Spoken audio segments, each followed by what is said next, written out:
Sabar hari, para pelajar di sekolah dan mahasiswa serta mahasiswi di semua institusi pengajian tinggi telah diarahkan oleh pihak kerajaan untuk meneruskan pembelajaran atas talian berhubung dengan situasi negara kita dalam menangani penularan wabak coronavirus.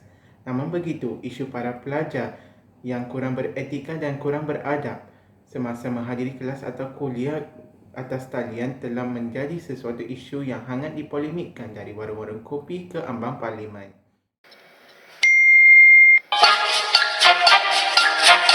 Selamat pagi pelajar. Hari ini kita akan sambung balik dengan kuliah kita untuk subjek KPP 3014 pengurusan pembelajaran. Jadi buka balik buku hijau hari itu dekat muka surat 34 ya. Pelajar. Okey. Kita tengok terhadap perkembangan emosi pelajar. Okey, perkembangan emosi pelajar macam mana berlaku? Ada apa-apa pandangan tak? Pelajar? Para pelajar, sila buka kamera dengan mikrofon. Saya nak tengok muka kamu sekejap. Kamu ajar bersama saya ke atau tidak? Pelajar, sila buka kamera dan mikrofon dengan segera.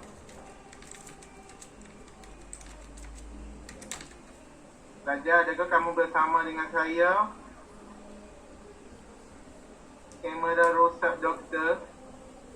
Kalwin, kalau kamera rosak, tak apa. Buka at least mikrofon. Mic juga. Yang lain, Kati, Ruby, semua ni. Sila buka mikrofon dengan kamera.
Pengamalan pengutukan pensyarah dan kelas atas talian di tapak media sosial harus diberhentikan.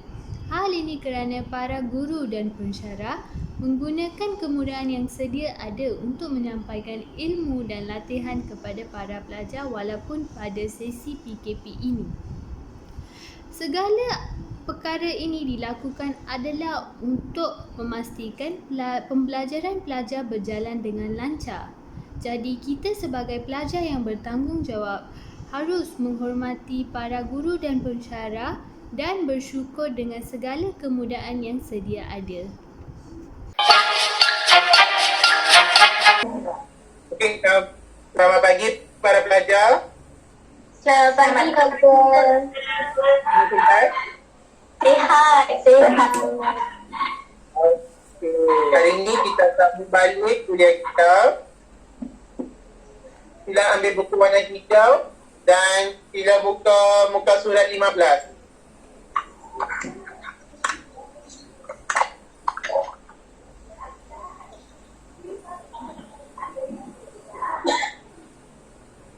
Semua sudah sedia? Sudah, Doktor. Okey. Sebelum kita memulakan dia pada hari ini, saya nak tanya, minggu lepas punya kuliah semua faham tak? Faham. Ada apa-apa soalan yang perlu tanya dekat saya berkaitan dengan kuliah minggu lepas? Tak. Okey, very good. Okey, jadi kita memulakan kuliah pada hari ini. Mari kita lihat terhadap pengaruh dari aspek diri remaja sendiri bagi faktor-faktor yang mempengaruhi pembelajaran.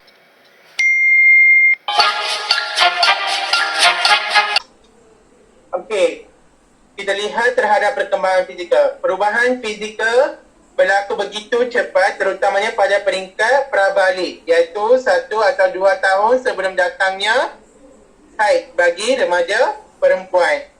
Ketika mencapai akhir balik, remaja perempuan mengalami perubahan tubuh badan dan kemunculan bulu di ketiak. Okey.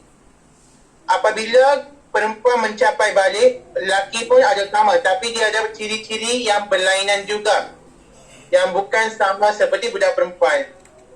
Para pelajar, saya melihat cek anda, jangan cek bukan-bukan yang keluar daripada silibus. Jaga adab kita semasa menimba ilmu, ya pelajar. Jangan cek yang bukan-bukan. Sila fokus terhadap kuliah pada hari ini. Faham tak pelajar? Saya harap semua boleh dapat fokus dalam kuliah kita.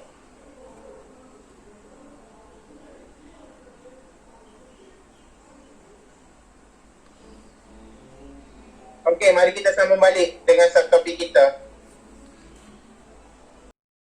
Nama ini yang melakukan komunikasi dengan memanfaatkan internet. Biasanya, ramai yang cenderung melupakan etika semasa berkomunikasi.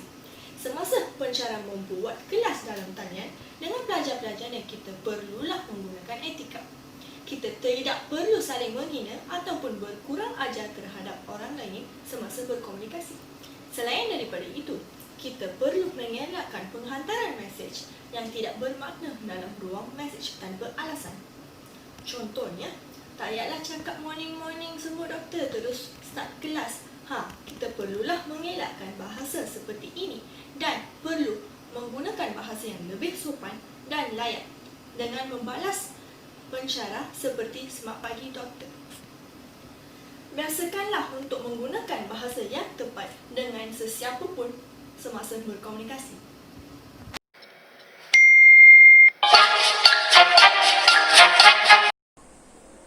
Okey, selamat pagi para pelajar. Okey, semua sihat?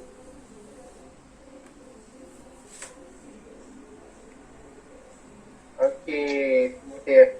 Okey, hari ini kita mulakan kuliah kita balik selepas cuti yang lama. Jadi para pelajar boleh buka dengan buku hijau kita dan merujuk muka surat 22 tentang perkembangan fizikal. Hari ini kita akan masuk topik kedua dalam silibus kita. Okey, sebelum memulakan kuliah, semua ada apa-apa soalan dah tentang kuliah kita yang 2 minggu lepas tadi?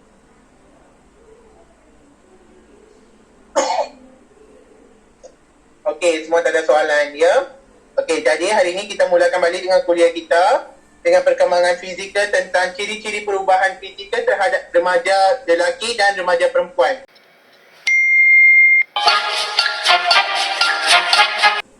Wakil kumpulan sila bentangkan poster. Selamat pagi, doktor. Selamat pagi. Doktor, saya ingin membentangkan tentang kekangan yang dihadapi oleh pelajar menengah rendah dalam menguasai DM dan AI. Pengenalan adalah penguasaan bahasa Melayu dan bahasa Inggeris yang baik sangat penting untuk menjadi pelajar yang berpengetahuan. Hema, Bahasa digunakan. Ya, doktor. Hema, adakah Hema pakai baju berkola atau tidak? Tidak, doktor. Tidak. Hema, ini bukan, ini adalah presentation yang formal. Hema sepatutnya kena pakai baju formal ataupun baju berkola. Bukan yang baju yang tidak berkola, ya? Ini adalah tentang tertib. Faham, doktor. Maaf, doktor.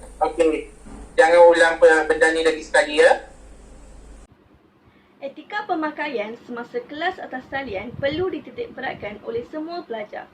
Pelajar hendaklah berpakaian yang sesuai sebagai seorang pelajar universiti dengan menunjukkan kekemasan, kerapian, keceriaan dan kesopanan dalam berpakaian. Pelajar seharusnya memakai pakaian yang sopan seperti baju kola, Etika pemakaian yang betul dapat mencerminkan sikap serta tingkah laku seorang pelajar universiti.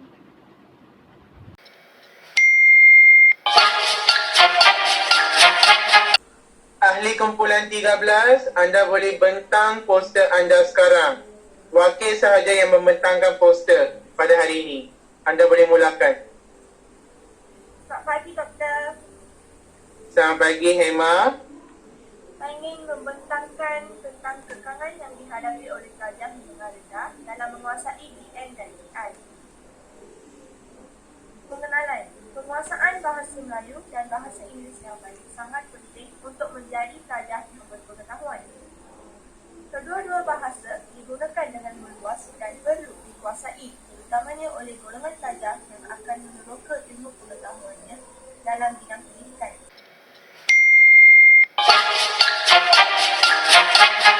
Video yang kita tonton tadi jelas menunjukkan perlakuan yang negatif yang dilakukan oleh sekumpulan pelajar semasa berada dalam pembelajaran atas talian. Kita harus mengetahui satu perkara, iaitu guru merupakan insan yang memberi ilmu kepada kita. Jadi, kita harus menghormati guru tidak kira kita berada di dalam kelas ataupun di dalam rumah.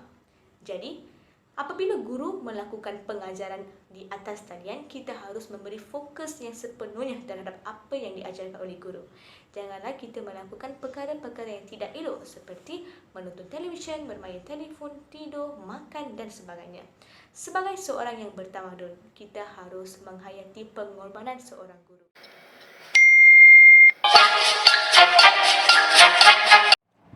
Selamat pagi dan salam sejahtera kepada pensyarah kuliah HNH 3182 Penghayatan Etika dan Peradaban, iaitu Cik Nur Khairil Huda binti Ibrahim dan rakan-rakan yang dikasihi sekalian. Nama saya Sharwin Dash, anak lelaki Kanifan, merupakan wakil daripada kumpulan kami untuk membuat refleksi terhadap video yang telah kami lakukan untuk tugasan ini. Terdapat seramai 6 orang ahli dalam kumpulan saya, termasuk diri saya sendiri. Nama ahli-ahli kumpulan saya yang lain ialah Parvin Dash, anak lelaki Murti, Sibaru Bini, anak perempuan A. Dharmaraj, Priya Darshni, anak perempuan Gunalan, Hema Darshni, anak perempuan Murugan dan Katyani, anak perempuan Jolis. Tajuk video kami bagi tugasan ini ialah etika semasa menyertai pembelajaran atas talian. Sinopsis video ini adalah menunjukkan perkara-perkara yang tidak beretika dan beradab yang dilakukan oleh para pelajar semasa menghadiri kuliah atas talian. Watak pensyarah dalam video ini dikenali sebagai Profesor Madya Dr. Sharwin Raj, iaitu diri saya sendiri, dan ahli-ahli kumpulan lain dijadikan sebagai pelajar dalam kuliah atas talian tersebut. Dalam video ini terdapat 4 babak yang menunjukkan perkara-perkara yang tidak wajar dan kerap kali dilakukan oleh para pelajar yang mengambil kesempatan semasa pensyarah menjalankan kuliah atas talian. Sebaliknya, apakah cara beretika yang sepatutnya dilakukan oleh para pelajar tersebut semasa proses pembelajaran atas talian dijalankan telah ditunjukkan sekali bagi setiap babak tersebut. Dalam babak pertama, para pelajar menutup kamera dan audio mereka semasa menjalankan kuliah atas talian, dan apabila pensyarah bertanya soalan serta menyuruh mereka untuk membuka kamera dan audio untuk menjawab, para pelajar bertindak adab dan enggan untuk melakukannya. Selepas itu, kami menunjukkan apakah cara beretika yang perlu dilakukan oleh pelajar tersebut dalam situasi seperti itu dengan membuka kamera dan audio serta menghormati dan menjawab soalan-soalan pensyarah. Dalam babak seterusnya, para pelajar tidak beretika dengan memakai pakaian yang tidak berformal semasa melakukan pembentangan merupakan salah satu kesalahan tata tertib pakaian di universiti walaupun mereka menjalankan kuliah atas talian. Pensyarah telah memberi amaran kepada pelajar tersebut dan pelajar tersebut telah meminta maaf dengan pensyarah. Rentetan itu, kami juga menunjukkan cara etika pakaian sepatutnya semasa menghadiri serta membuat pembentangan dalam kuliah semasa kuliah tersebut dijalankan atas talian atau secara bersemuka. Seterusnya, dalam babak ketiga menunjukkan para pelajar menaikkan mesej-mesej yang tidak berkaitan dengan sesi pembelajaran, memaparkan budaya yang tidak beradab serta tidak memberi fokus semasa menimba ilmu dalam kuliah atas talian.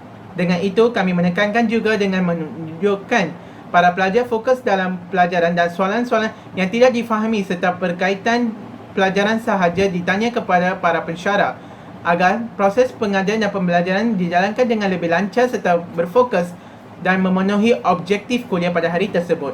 Dalam babak akhir, kami menekankan terhadap perkara yang tidak beradab yang dilakukan oleh kebanyakan pelajar pada waktu kuliah, iaitu pelajar tidak menumpukan perhatian dalam kuliah dan mengambil gambar pensyarah semasa menjalankan kuliah tanpa pengetahuan dan mengutukkannya di media-media sosial. Video ini juga memberi penekanan bahawa pembuatan itu adalah salah dan menumpukan perhatian dalam sesi pengajaran pada waktu tersebut lebih memberikan manfaat daripada melakukan perkara yang tidak beradab sopan seperti yang telah saya katakan tadi. Seterusnya, saya ingin menerangkan faktor pemilihan tajuk video ini, iaitu etika semasa menyertai pembelajaran atas talian. Faktor pertama yang mendorong kami memilih tajuk ini adalah disebabkan pengalaman yang pernah saya dan ahli kumpulan saya lalui semasa menyertai kuliah atas talian, terutamanya semasa kerajaan menjalankan norma pembelajaran baru ketika waktu Perintah Kawalan Pergerakan disebabkan penularan wabak coronavirus pada tahun ini. Faktor yang kedua adalah isu peradaban pelajar yang kurang beretika dan mengambil kesempatan yang semakin berleluasa bukan sahaja semasa melakukan sesi pembelajaran secara bersemuka, malah pada waktu menjalankan pembelajaran atas talian juga.